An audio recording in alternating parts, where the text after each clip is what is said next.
Hello, brothers and sisters. I'm the Treetop Flyer, and we are the ALTAI Band.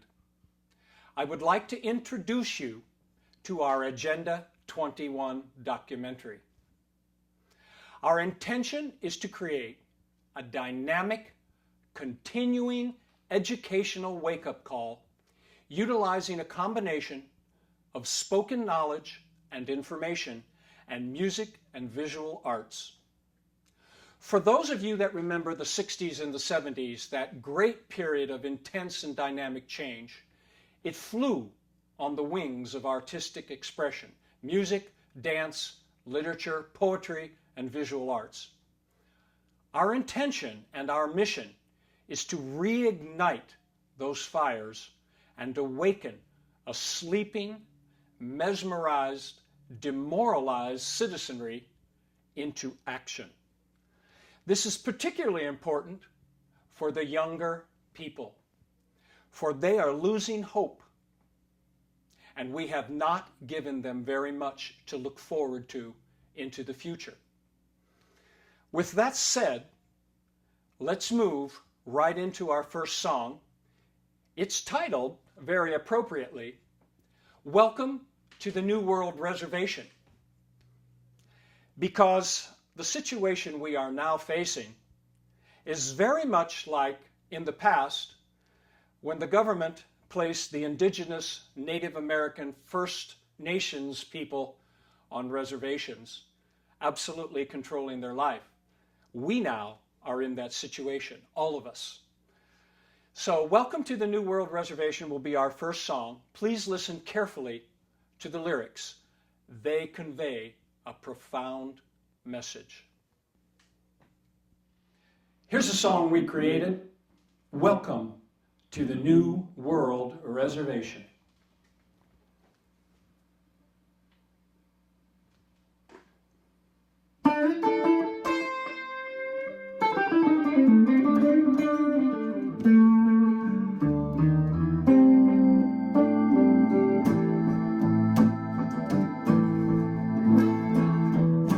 Spend 500 years in the making, destroy the natives of this land.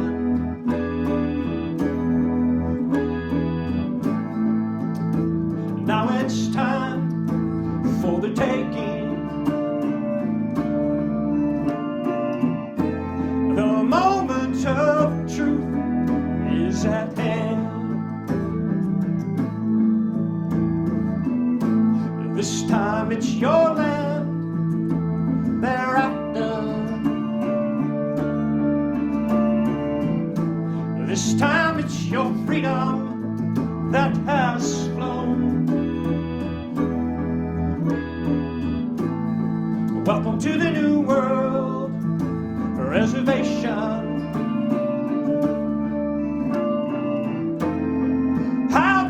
Like your new home. Too busy making money, too busy with comfort and spoils, too busy voting yourself benefits, and now your anger it boils. Oh yeah.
chance to change this. Before the burden was too great to bear,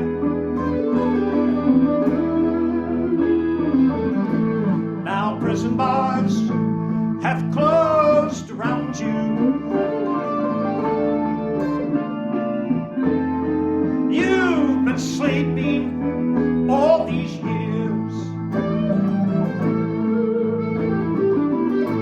So welcome to the new world, reservation. How do you like your new home?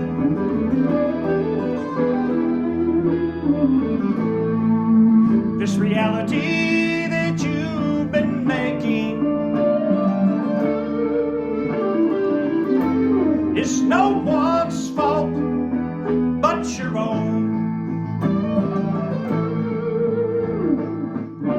Your land is polluted, its resources gone, your children's future hijacked, and it's all for a song, the 1% song.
Drones in your skies for your NSA spies, and a heart that plays music that you fear,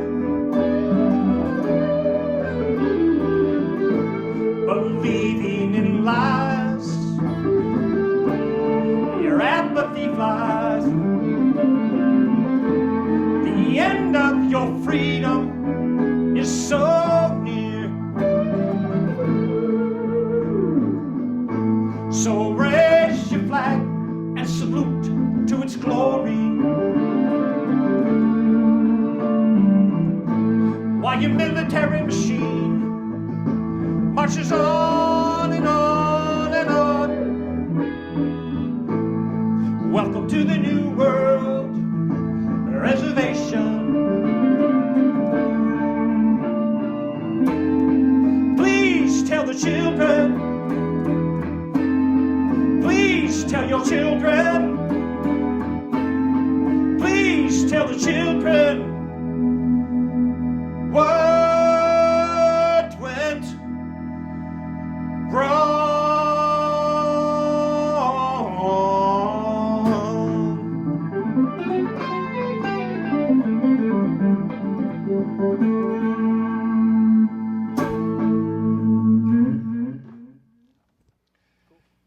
Hello, brothers and sisters. I would like to speak to you this moment and follow up and elaborate upon the messages in our song. It's a subject matter of the utmost importance, and it is a matter of very serious consequences, requiring urgent, powerful, and unrelenting participation and action. I'm referring to what is called the United Nations Agenda for the 21st Century. We'll call it Agenda 21 in short. I'm sure you've heard of it. If not, you need to look into it. And also all related issues and agendas of global government rule. Particularly all plans related to development, sustainability, and resource management implemented down to the local level. That means right here in your county or your municipality.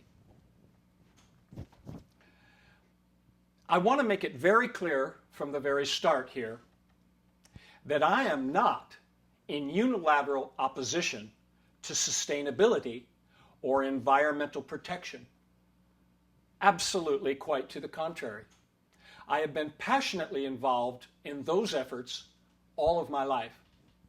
And more importantly, I have lived and taught all aspects of alternative living that are truly in alignment with that, and truly in alignment with a sustainable way of life.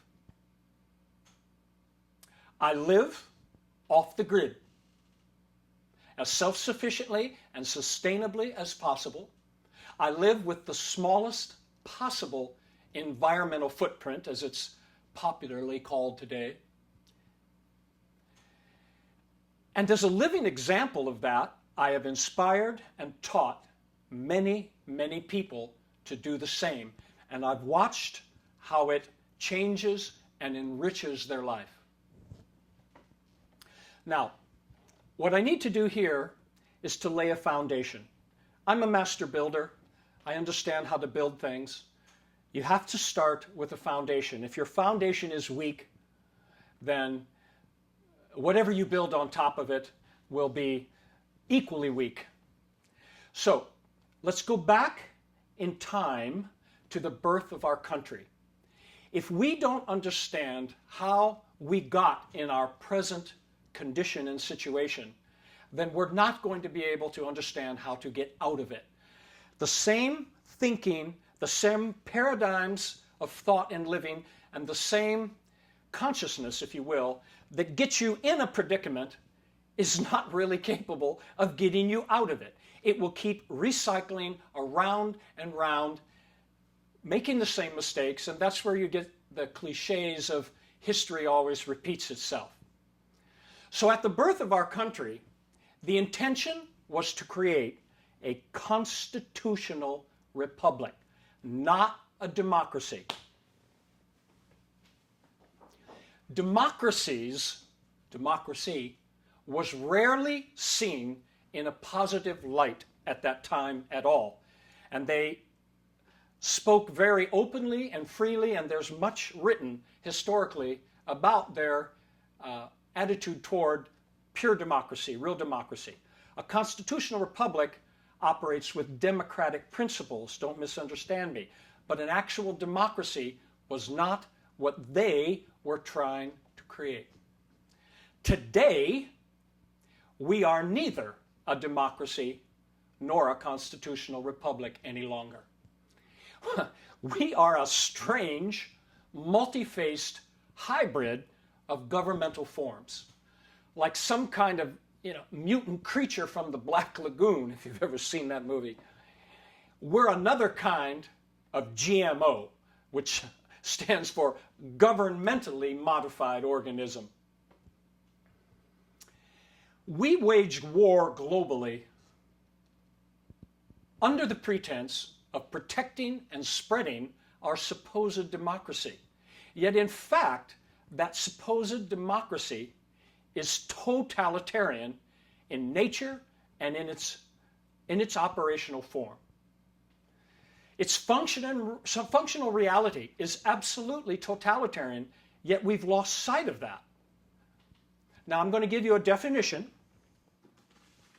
of totalitarian. Totalitarian is a concept or a belief system used in political science that describes a state that regulates nearly every aspect of public and private behavior. Totalitarian regimes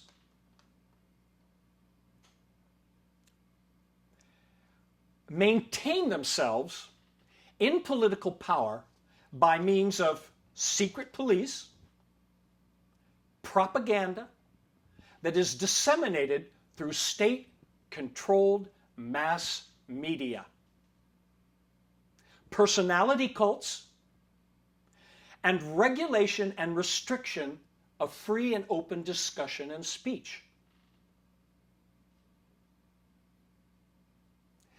Single-party states, or even the appearance of two-party system when it isn't really a two-party system, and the use of mass surveillance and widespread use of terror tactics. Does that sound to any of you like our current reality in the United States of America? It does to me. And we'll, over a period of time, give you a tremendous amount of evidence and examples of that if you're not already able to see it yourself.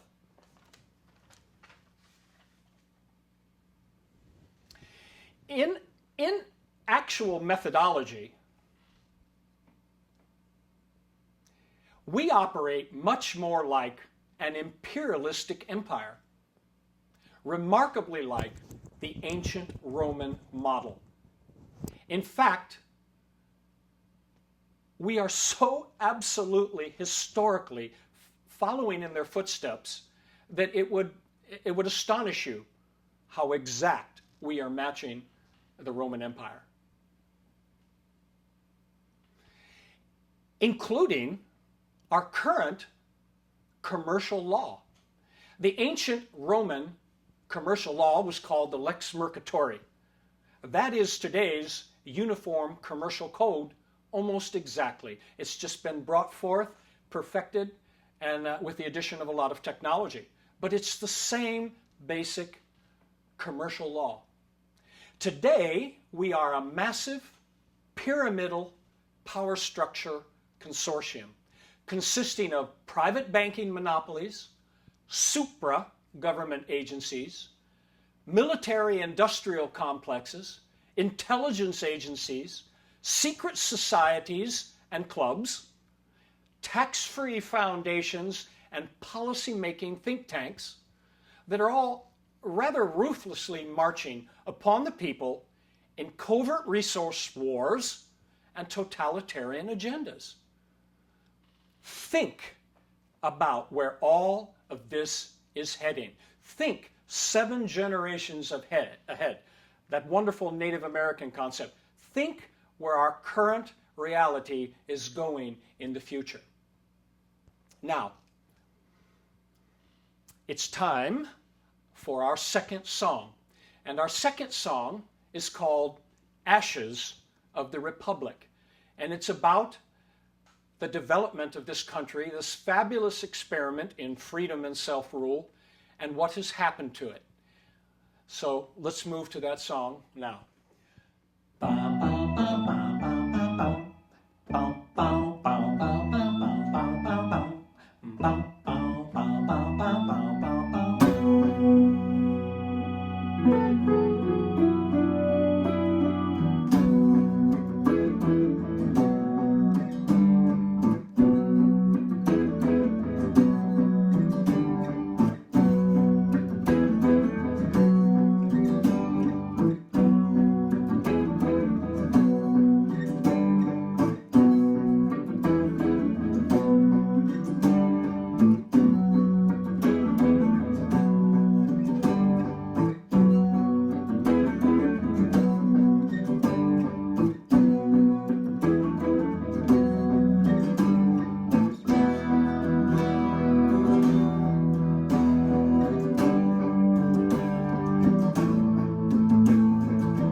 Forward to the future yesterday.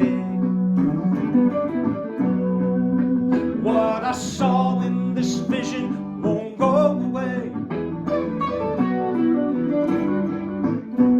This grand experiment in freedom and self-rule, gone with the wind, ruined by fools, ruined by fools.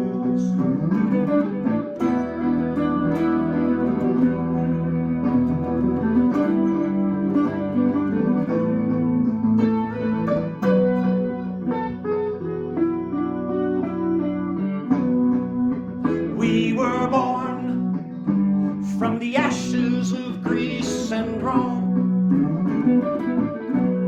settled and birthed by the oppressed, looking for a home. A fragile republic, if it you can keep. Betrayed from the start, what was sown, now we reap and we weep.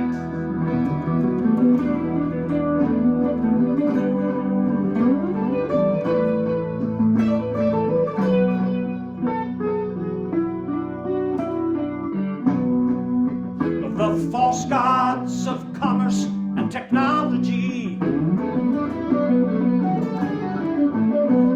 won't offer you an apology for watching your thoughts and watching your deeds. And what will be lost and who pays the cost?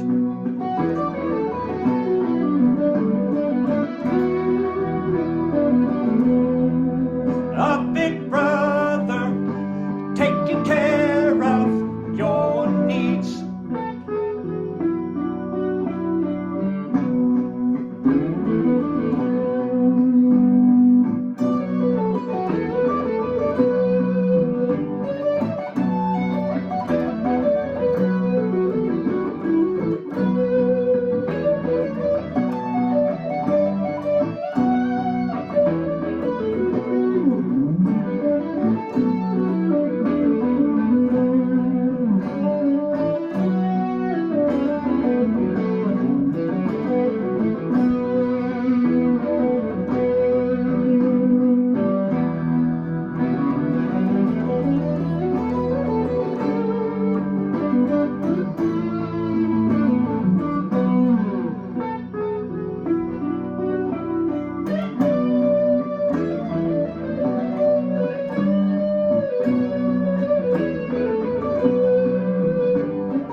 From the ashes of the phoenix fire, a quantum leap will take us higher, higher. Throw off the chains that bind your will. Free in your mind, we will climb that hill, we will.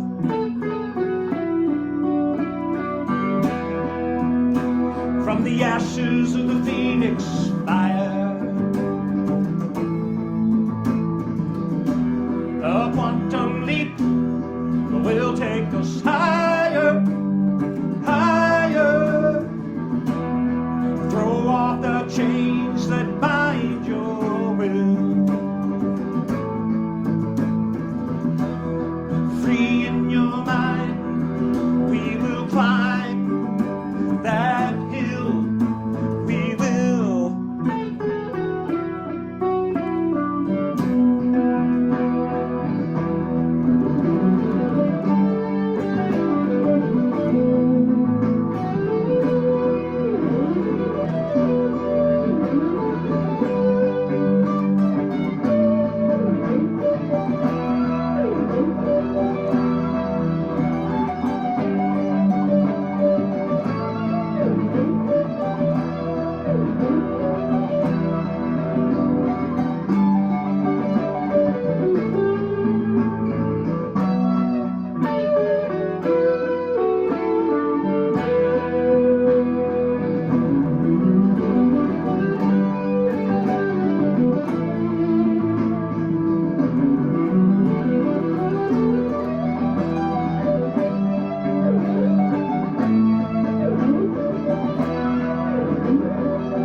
Ashes of the Republic.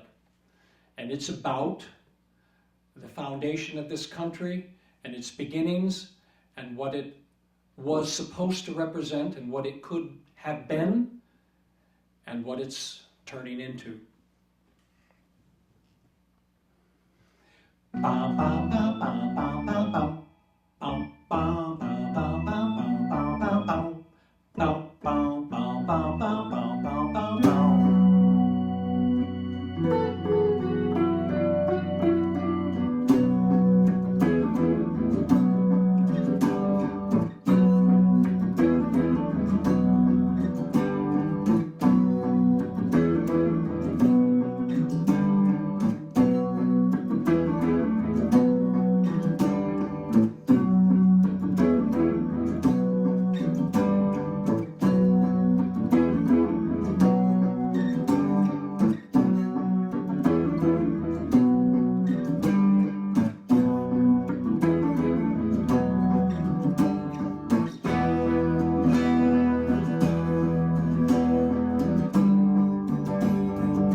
Yesterday, what I saw in this vision won't go away. This grand experiment in freedom and self-rule, gone with the wind, ruined by fools, ruined by fools.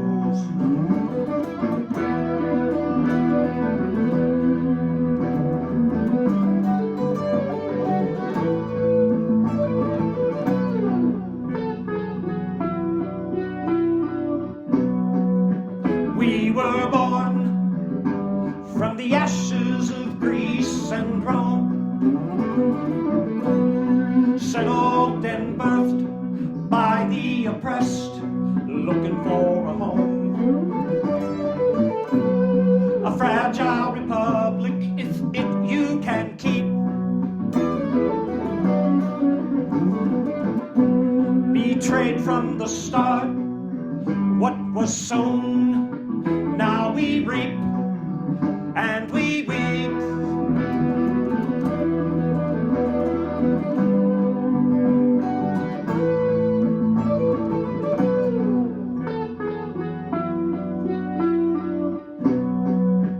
The false false gods of commerce and technology won't offer you an apology for watching your thoughts and watching your deeds. And what will be lost and who pays the cost?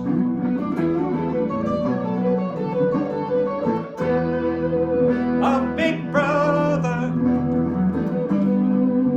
taking care of your needs.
From the ashes of the phoenix fire,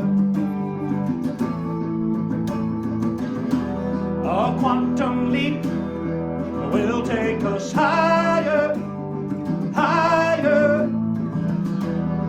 Throw off the chains that bind your will. Free in your mind, we will climb that hill, we will.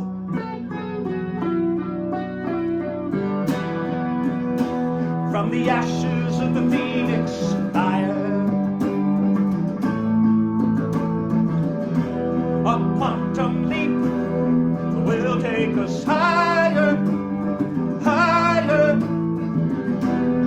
Throw off the chains that bind your will.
to the founding of this country and its beginnings and lay the foundation.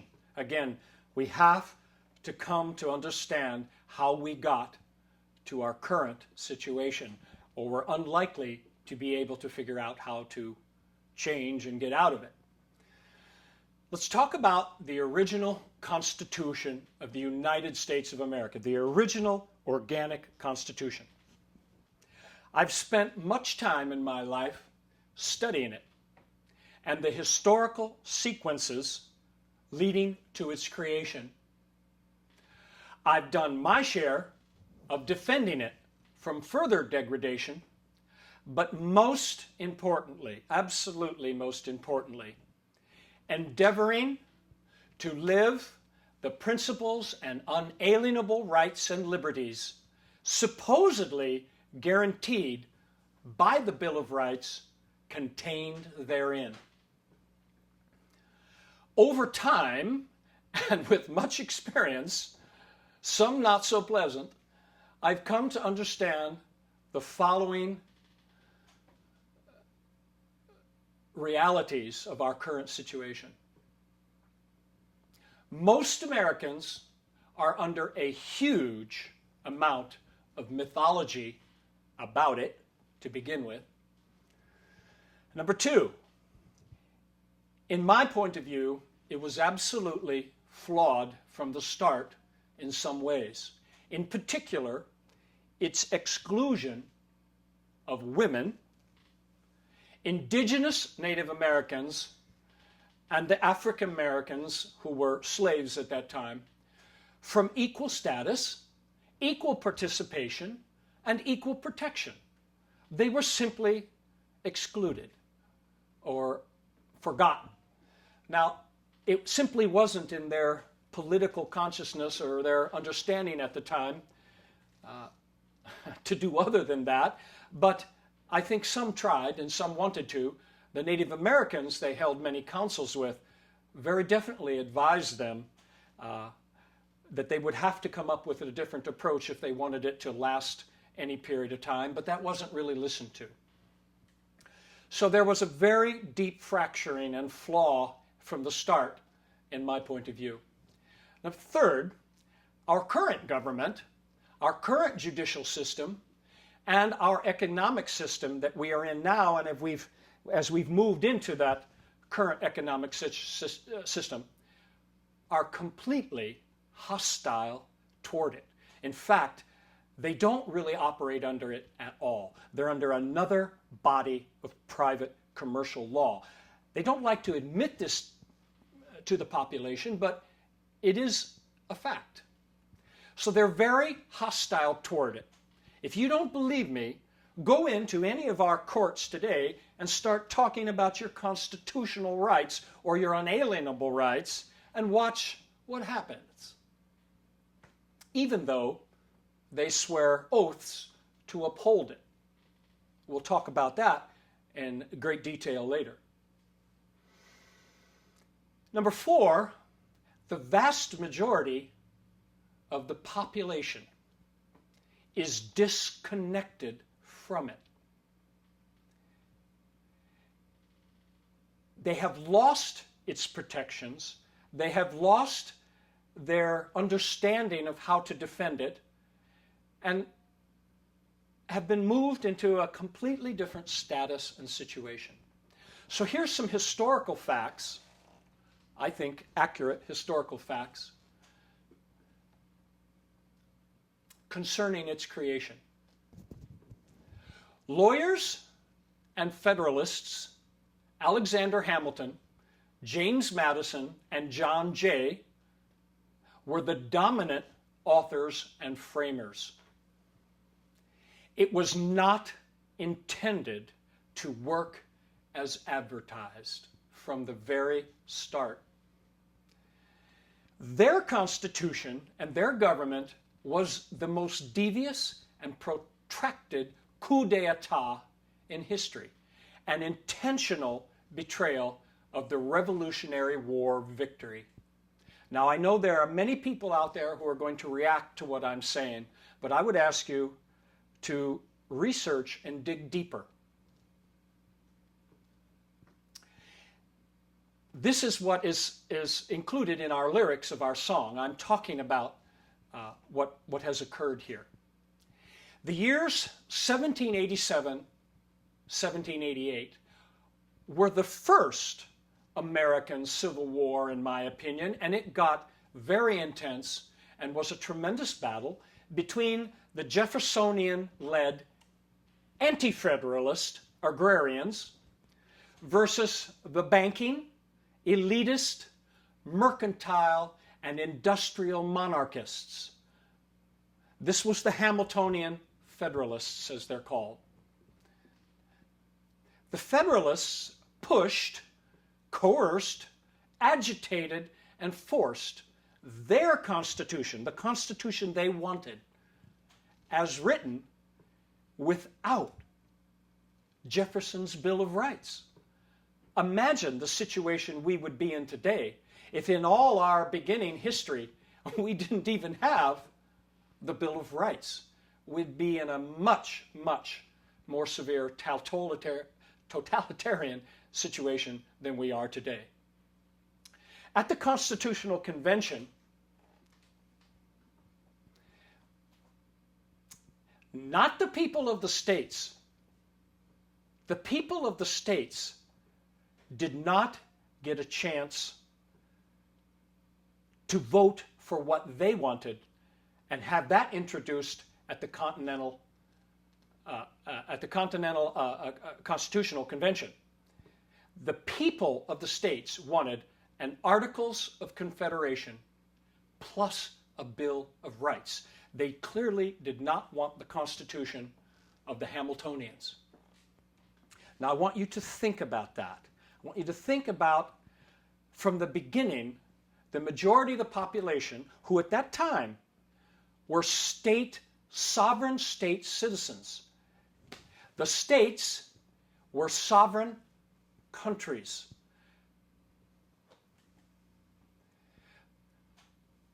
At the Philadelphia Constitutional Convention of 1787, there were 55 delegates. 41 of them were politicians. My, how things never change. 34 of those politicians were attorneys or lawyers. Now I want you to think about that. Now I'm going to digress a little bit. In the early years of the American colonies, previous to this point, there were many attempts to ban the legal profession from even entering this country. It's the truth. They were extremely hostile to them. If you read their writings, they considered them worse than a coven of witches. They wanted them banned from the new colonies and from the new government they were forming. It's a reality. My, how things have changed. Jefferson and Adams, at this point in time, were in Europe at the Constitutional Convention. They were in Europe intentionally. They shipped them out. They did not want the anti-federalist viewpoint to be strongly represented. Patrick Henry refused to sign it. Thomas Paine, Samuel Adams, Christopher Gadsden, all very well-known patriots, Revolutionary War era patriots, were not even delegates to the convention. The covert goal of the Federalists was relentless, unstoppable federal power expansion over the states, the formerly sovereign states, and the people of those states. Obviously, that's where we are now, hugely exaggerated many, many decades into the future. Upon ratifying the Constitution, the formerly sovereign states ceased to exist in their former status. This is very, very important. They ceased to exist in the form they were as sovereign states and sovereign citizens of the states. And they were replaced, their status was replaced by a totally new subject state, subject to the federal power. Later, after the Second American Civil War, what I consider the Second American Civil War of 1861, this same very clever legal process would be done to all the people with the 14th Amendment, which was one of the Reconstruction era amendments after the Civil War. It would do the same through a legal principle known as novation to make the formerly sovereign people subject, slave, federal citizens. Federal citizenship did not exist previous to that time. You were a citizen of a sovereign state, and you were not a subject of the federal power. Federal citizenship never existed previous to that time. A new form of enslavement over both black and white people was created by the 14th Amendment. And I know many people are going to react to that as well, because they've been led to believe that the 14th Amendment simply emancipated African American slaves. Well, it did from the former southern private plantations, and I am not advocating anything was right about slavery. Do not misunderstand me. It was horrible. But their enslavement was simply transferred to the federal plantation. The federal Constitution was never submitted to the states or the people for a popular vote or for ratification. It went down after much fighting and bickering at the Constitutional Convention. The Judicial Act of 1789 gave Congress, the federal power, complete and absolute power to create the judiciary system they wanted. And that was a judiciary system in which the Supreme Court had sole and absolute power to determine what was and was not constitutional. Now think about that. That was the beginning of, I believe, a nightmare. That was the undoing of this, one of the undoings of this great experiment. Because the Supreme Court judges are appointed for life. The Supreme Court judges are appointed by the President, Chief Executive Officer, and Commander-in-Chief of the military. Now, can you see how the concentration of power is all stacked on the same hand? It's just fingers of the same hand. It's always talked about like we have this marvelous balance of powers, but that's not really what went down in the beginning, and it certainly isn't what we have today. Does anyone else see a very serious problem here? I do. And I think many Americans do as well. By the way, Jefferson and the Anti-Federalists and the majority of the people did not want a standing professional military. And they considered that a supreme danger. Go look up the historical quotes about this. Now, fast forward in history to President Dwight Eisenhower's address as he left office as a president and gave a very, very serious warning about the military industrial establishment, or the military industrial complex as it's called. He gave very powerful warnings about what that was becoming and has become. So the people in that time, the Jefferson Anti-Federalists, did not want a professional, standing, permanent army. What they wanted was a people's militia under the control of the states, not the federal power. This, along with the Second Amendment, the right to keep and to bear arms, was, in their mind, protection, not only primal self-defense protection for themselves, but it was their protection against tyranny of the federal power, which they and generations previous to them had seen hundreds and hundreds of years in Europe, in the European history.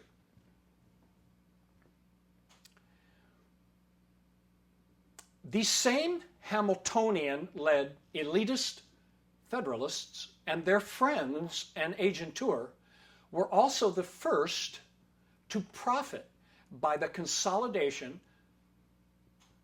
of the Revolutionary War debts, which they lumped together in a very unfair way. At least the states, many states felt it was very unfair. They lumped them all together to create the first federal national debt, creating also at the same time the first permanent financial elite, because they were the bondholders. They were the ones who could benefit from this consolidation and the creation of a new currency for the Republic.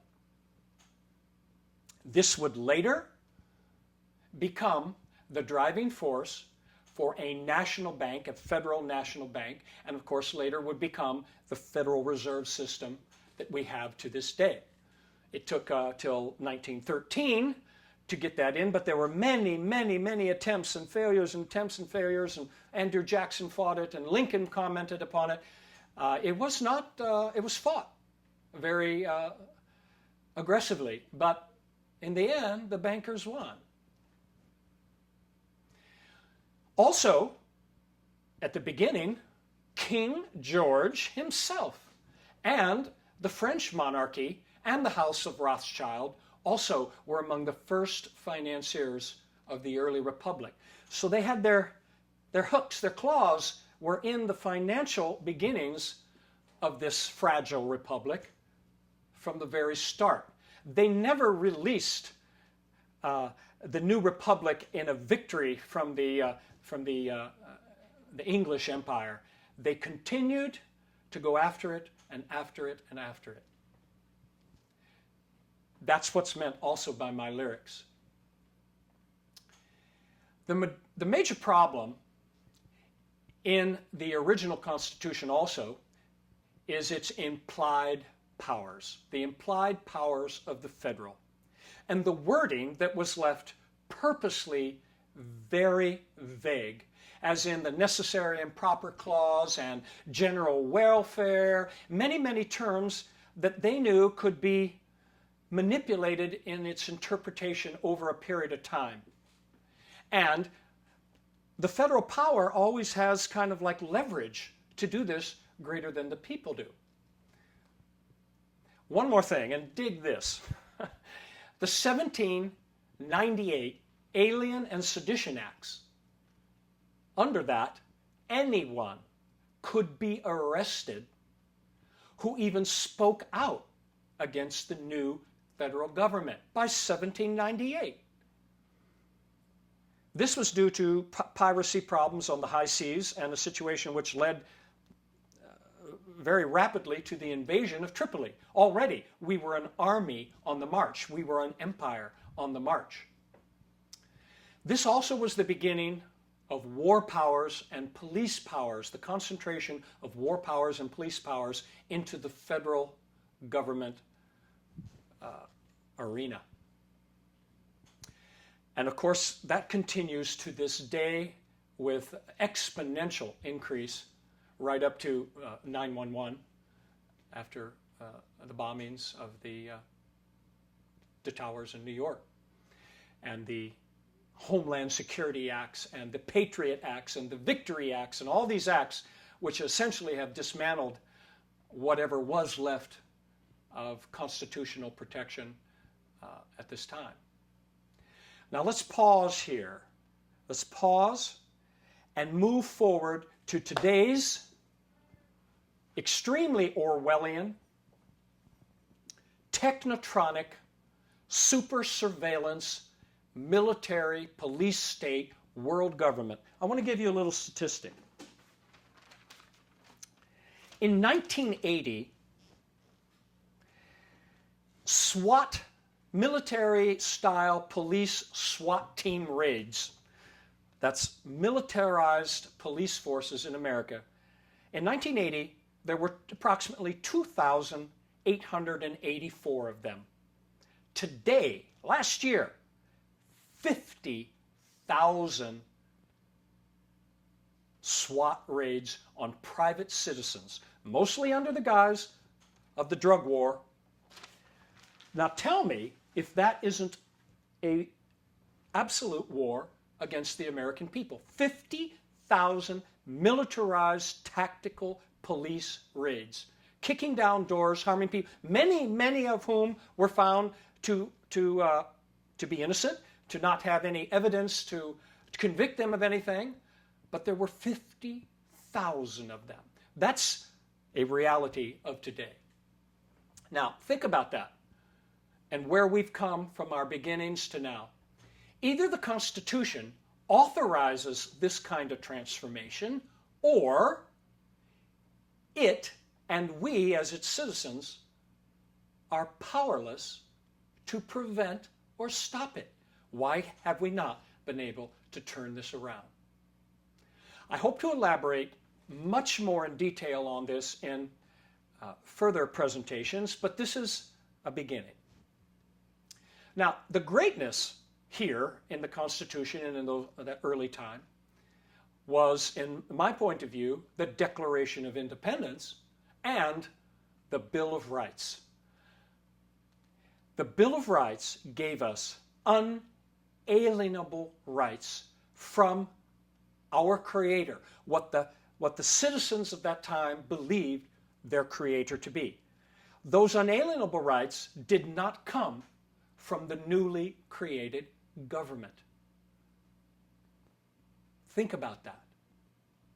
They were not from the federal power. This was the work of Jefferson and the Anti-Federalists. Now, no Declaration of Independence, no Bill of Rights, or any Constitution, regardless of their greatness and their intent, are of much value if they just sit under glass in a museum. If the people's living access to its principles, if the people's living access to those unalienable rights, if the people are disconnected from that and they do not protect their rights, if they will lose them, very simply. They will lose them. We have lost them. If they don't guard their lives, their property, and their health from the steadily and pervasive encroachment of tyranny, they will become its victims. If they sign away their access to these principles and to these unalienable rights, with fraudulent contracts for implied benefits that come from the government they created, not from their Creator, they will lose their sovereign status and their freedom and their protection from that Bill of Rights and that Constitution. If they again allow the money changers to enter their temples, to systematically steal their substance and debauch their currency, you will get the destruction of the middle class, which essentially we have at this point. If they allow private systems of law, international treaties, executive orders, etc., to overlay, that's the key term, to overlay or supersede or neutralize those documents, those unalienable rights, the people will end up subject slaves once again. I would say we are there now. Now, we're going to do another one of our songs that's about all this.